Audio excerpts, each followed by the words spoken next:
स्वागत है आपका क्रिकेट बार फिर।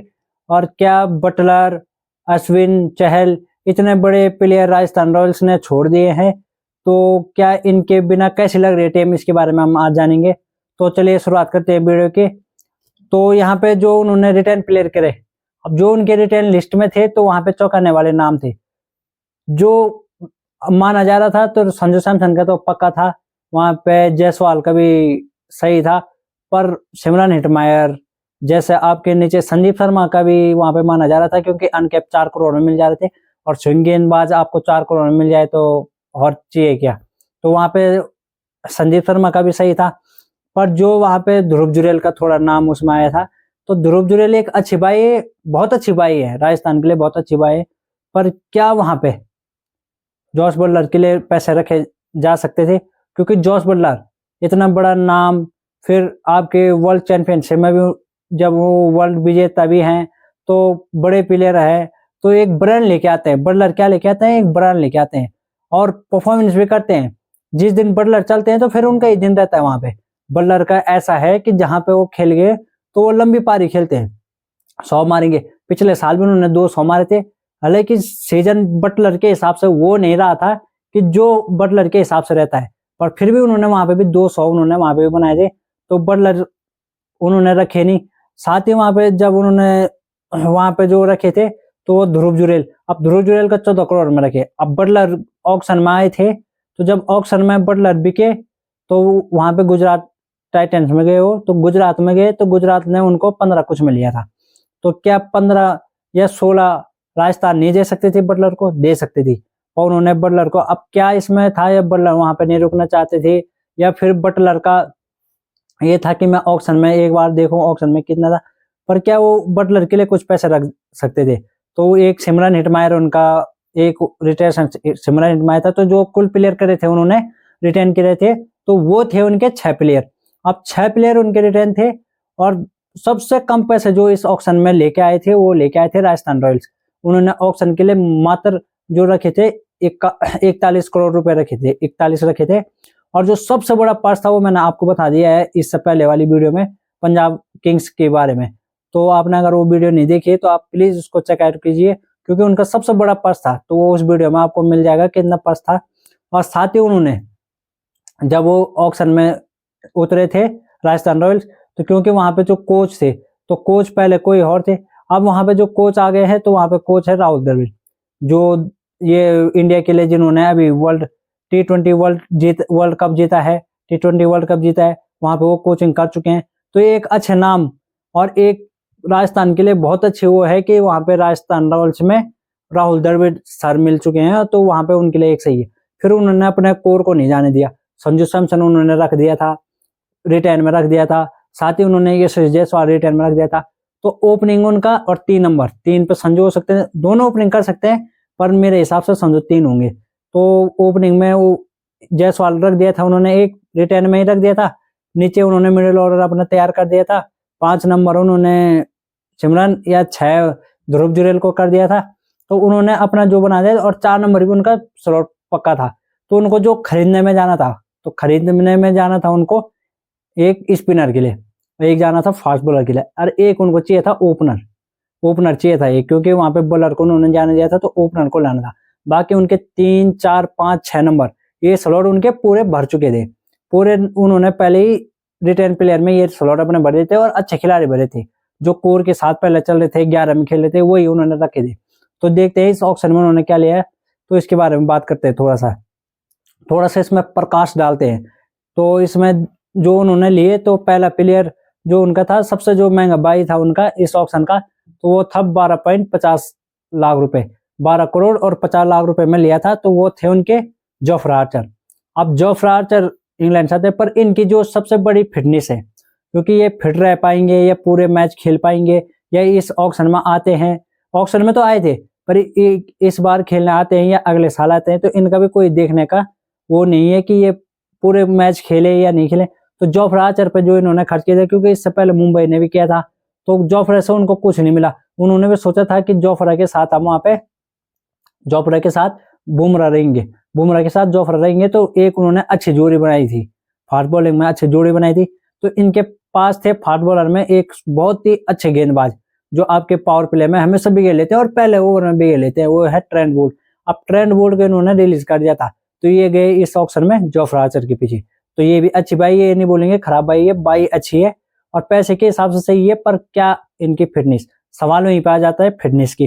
तो इन्होंने इनको जो लिया था, ये लिया था 12 करोड़ 50 लाख रुपए में। दूसरा, मैं जो पहले वीडियो में मैंने बोला भी कि इनको जो इन्होंने छोड़े थे स्पिनर, इनके पास शायद वर्ल्ड के बोले तो सबसे अच्छे स्पिनर थे, जो आपके इतने तजुर्बेदार स्पिनर थे। इनके पास बहुत ही स्पिन जोड़ी इनकी शायद और से सबसे बेटर थी पहले। वहां पे आपके चहल आ जाते हैं, साथ ही चहल ने वर्ल्ड कप नहीं खेला है पर वर्ल्ड कप का हिस्सा हो चुके हैं। तो चहल और अश्विन एक लेजेंड प्लेयर इनको क्या जो ग्रूम भी कर सकते थे, तो एक अश्विन थे, तो इन दोनों को इन्होंने रिलीज कर दिया था, तो इनकी जगह बनी थी। तो यहाँ पे लाई है महेश तीक्षणा। महेश तीक्षणा आते हैं, ये थोड़ा हवा में गेंद लटकाते हैं, थोड़ा सा ये ऑफ स्पिन भी कर लेते हैं, थोड़ा सा लेग स्पिन भी इनकी है। तो इन्होंने महेश तीक्षणा को 4 करोड़ 40 लाख रुपए में अपने खेमे में जोड़ा। साथ ही इन्होंने जो लिया वनिंदो हसरंगा। अब वनिंदो हसरंगा एक इनकी अच्छी वो है, पर आईपीएल में वनिंदो हसरंगा पे क्या पड़ते हैं, रन ज्यादा पड़ते हैं, इकोनॉमी उनकी है थोड़ा सा महंगी है। और वनिंदो हसरंगा ये है कि थोड़ा आपको बैट भी दे देंगे नीचे, कहीं पे 6 पे 11, 6 पे कभी जरूरत पड़ेगी 9 रन की, कभी 6 पे 7 रन, तो ये वहां पे बना सकते हैं वनिंदो हसरंगा, क्योंकि उनकी बैटिंग में भी उनकी थोड़ा सा डेप्थ मिल जाएगी। तो वहां पे वनिंदो हसरंगा भी एक अच्छी बाई है और बहुत अच्छी बाई। इससे पहले सनराइजर हैदराबाद में थे, उससे पहले आरसीबी में था, आरसीबी में उन्होंने सही किया था और साथ ही सनराइजर हैदराबाद में इतना मौका नहीं मिला। पर जब ये अभी आ गए हैं राजस्थान रॉयल्स में, अब यहाँ पे इनको लिया गया, राजस्थान रॉयल्स ने लिया इनको 5 करोड़ 25 लाख रुपए में। 5 करोड़ 25 लाख रुपए में राजस्थान रॉयल्स ने वनिंदो हसरंगा को अपने खेमे में शामिल किया। साथ ही आकाश मडवाल। अब आकाश मडवाल का जो इन्होंने पिक किए हैं, तो आकाश मडवाल हैं आपके एक वो भी है तेज गेंदबाज, भारत के हैं, एज होगी उनकी 29 से 30 है, ऐसी कुछ है, वो एग्जिट तो मेरे को पता नहीं है, पर 30 या 29 के बीच में उनकी एज है। तो इन्होंने जो आकाश मडवाल के लिए है, ये अपने यूपी के लौंडे हैं, उत्तराखंड से आते हैं। और आकाश मडवाल का क्या है, आकाश मडवाल का है गेंद अच्छी कर लेते हैं, डेथ ओवर वो मुंबई में डेथ ओवर स्पेशलिस्ट बन गए थे, क्योंकि इनको पहले तो वहां पे हार्दिक पांड्या कैप्टनशिप में, उससे पहले रोहित की कैप्टनशिप में शायद उन्होंने उनको ओवर पावर प्ले में नहीं दिया, पर जो दिए थे डेथ ओवर, क्योंकि सबसे मेन जो T20 का होता है वो होता है डेथ ओवर में। डेथ ओवर में सबसे ज्यादा रन जाते हैं, तो वहां पे इनके इकोनॉमी शायद 9-10 ऐसे भी नहीं है, 8-9 की। तो वो एक अच्छे गेंदबाज है वहां पे आकाश मडवाल आपके लिए, क्योंकि जो इनका इससे भी पिछला सीजन था वो बहुत अच्छा गया था। तो वहां पे आकाश मडवाल को इन्होंने जो लिया 1 करोड़ 20 लाख रुपए में, अच्छी बाई है, ज्यादा महंगे भी नहीं पड़े और मेरे हिसाब से एक बहुत ही अच्छे बाई बने हैं। साथ ही वहां पे जो लिए उन्होंने कुमार कार्तिक, ये भी मुंबई में थे, बेस प्राइस पे मिल गए 30, थोड़ा ये बॉलिंग को देते हैं, थोड़ा बैटिंग भी कर लेते हैं, स्पिनर है। तो कुमार कार्तिक के 30 लाख रुपए में बेस प्राइस पे मिल गए हैं। साथ ही नीतीश राणा। अब नीतीश राणा पहले थे केकेआर में, अब हम कह रहे हैं कि केकेआर वाले इनके पीछे क्यों नहीं जा रहे हैं, क्योंकि वो अपने जितने भी उनके प्लेयर थे पहले केकेआर के, वहां पे फिल शॉर्ट ऑक्शन में थे, वहां पे वेंकटेश अय्यर तो लास्ट तक गए 23 करोड़ कुछ तक के, फिर वो उनको लिया भी उन्होंने। तो अपने क्योंकि उनके जो कोर में थे वो सबको इकट्ठा कर रहे थे, पर नीतीश राणा के लिए इतना नहीं गए वो। और नीतीश राणा क्या करते, बॉलिंग भी कर लेते हैं, पर जो उनका मीन वो है उनकी बैटिंग। अब बैटिंग में लेफ्ट हैंडर है, क्योंकि लेफ्ट हैंडर की थोड़ा मांग ज्यादा बढ़ जाती है, क्योंकि जो जून होता है लेफ्ट हैंडर का वो थोड़ा सा लंबा होता है। तो वहां पे लेफ्ट हैंडर में नीतीश राणा को उन्होंने बहुत अच्छा बाई किया है। आपके अगर ओपनिंग संजू जाता है तो 3 पे आप नीतीश राणा को खिला सकते हैं, और अगर आप ओपनिंग भी कराना चाहो तो ओपनिंग भी कर सकते हैं। तो नीतीश राणा 4 करोड़ 40 में मेरे हिसाब से एक बैट पिक है, इसके लिए भी दोनों हाथ से थम्स अप है राजस्थान रॉयल्स के लिए। साथ ही जो लिए वो लिए तुषार देशपांडे। अब तुषार देशपांडे चेन्नई से खेल चुके हैं, अब चेन्नई के विकेट पे चेन्नई की जो विकेट है तो थाला फॉर रीजन आ रहा है, तो इसके बारे में हम वीडियो बनाएंगे, थाला फॉर रीजन में भी आपको वीडियो मिल जाएगी। तो साथ ही जब ये चेन्नई में थे तो चेन्नई में इनका बहुत अच्छा प्रदर्शन था, क्योंकि धोनी के अंडर में खेलते थे थाला फॉर रीजन, तो धोनी के अंडर में खेलते थे और काफी टाइम तक धोनी ने इनको ग्रूम किया, चेन्नई ने ग्रूम किया और अच्छी गेंदबाजी की। तो सर देशपांडे ने बहुत अच्छी गेंदबाजी की वहां पे, और तो यहाँ पे बिके वो 6 करोड़ और 50 लाख रुपए में। तो सर देशपांडे को लिया यहाँ पे राजस्थान रॉयल्स ने। ये भी इनकी, क्योंकि इनको गेंदबाजी में काम करना था, क्योंकि वहां पे इन्होंने ट्रेंट बोल्ट को नहीं रखा था, फास्ट बॉलर में ट्रेंट बोल्ट को इन्होंने जाने दिया था। साथ ही उन्होंने फास्ट बॉलिंग भरने के उसमें काफी जोड़े अपने साथ। साथ ही शुभम दुबे को उन्होंने लिया, वो भी एक अच्छे पिक है, वो उन्होंने 80 लाख रुपए में लिए। साथ ही इन्होंने युद्धवीर सिंह को 35 लाख रुपए में अपने साथ जोड़ा। साथ ही इन्होंने एक फजल फरूकी, अब ये 2 करोड़ में मिल गए बेस प्राइस में। ये आते हैं अफगानिस्तान से, सबने देखा होगा, इससे पहले सनराइज हैदराबाद में थे।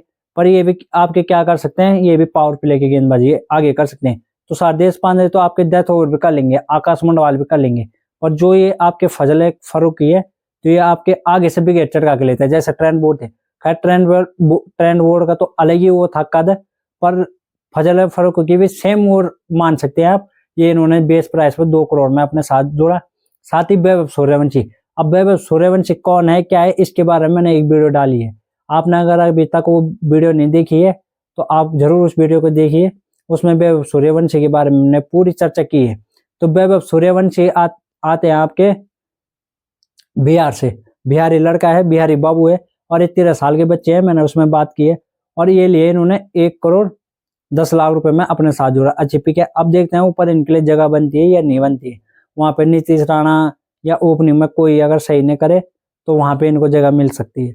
साथ ही वहां पे मफागा, अब मफागा तो पिछली बार काफी ट्रोल हुए थे, किसी ने बोला था ये बच्चे आ रहे हैं 17 साल के हैं, तो मफागा काफी ट्रोलिंग में थे उस टाइम पे जब ये मुंबई में आए थे। किसी ने कहा ये पेपर छोड़ के आए हैं, किसी ने कहा मम्मी साथ में आई है, तो वहां पे मफागा को जो हुआ था, ये ट्रोल काफी हुआ था।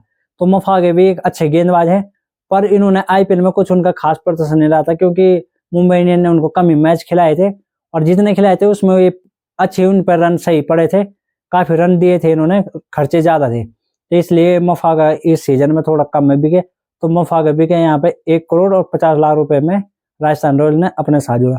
साथ ही कुणाल राठौर को बेस प्राइस 30 लाख रुपए और अशोक शर्मा को बेस प्राइस 30 लाख रुपए में इन्होंने अपने साथ जोड़ा। अब आप देखिए कि इनकी टीम कैसे दिख रही है, और आप जरूर कमेंट कीजिए दोस्तों कि इनकी टीम मजबूत दिख रही है और कैसे दिख रही है। मेरे हिसाब से इनके जो इंडियन कोर है, क्योंकि इन्होंने इंडियन कोर को बहुत अच्छे कोर इन्होंने तैयार किया है अपने साथ। इस बार जो इन्होंने थोड़ा स्पिनर में मैं बोल सकता हूँ, क्योंकि 1 इन 2 है तो इतना नहीं माना जाएगा, पर जो क्वालिटी के स्पिनर इनके पास पहले थे वो अभी नहीं है, जो पिछले साल थे वो अभी नहीं है, क्योंकि इनके पिछले साल स्पिनर में बहुत, और एक बटलर के जाने से थोड़ा सा टीम मेरे को कम लग रही है, क्योंकि बटलर भी एक बड़ा नाम था और खेलते भी अच्छे थे। तो बटलर से भी एक मेरे को टीम की थोड़ा कमजोरी वीकनेस आ रही है ओपनिंग में, जबकि वहां पे जायसवाल है। जायसवाल तो अपने तरफ है, पर दूसरे ओपनर होंगे, क्या वो ऐसा कर पाएंगे जैसे बटलर था। साथ ही वहां पे थोड़ा स्पिनर में वीक लिंक है। बाकी जो इन्होंने तेज गेंदबाजी का ट्रेंड बोर्ड गए, और वहां पे इन्होंने अच्छी जगह भरने की कोशिश की है। तो साथ देशपांडे, जोफ्रा आर्चर, फिर उन्होंने साथ ही वहां पे आकाश मंडवाल, तो वहां पे इन्होंने एक अच्छे भरने की कोशिश की, और ये थी राजस्थान रॉयल्स की टीम। अब इनकी भी जब हम 11 बनाएंगे तो आपके पास वीडियो आ जाएगी, सब टीमों का बाद में एक 11 बनाएंगे कि किसकी कौन सी टीम खेल सकती है और कौन सी अच्छी लग रही है। तो इसके बारे में हम एक बाद में वीडियो बनाएंगे सबकी।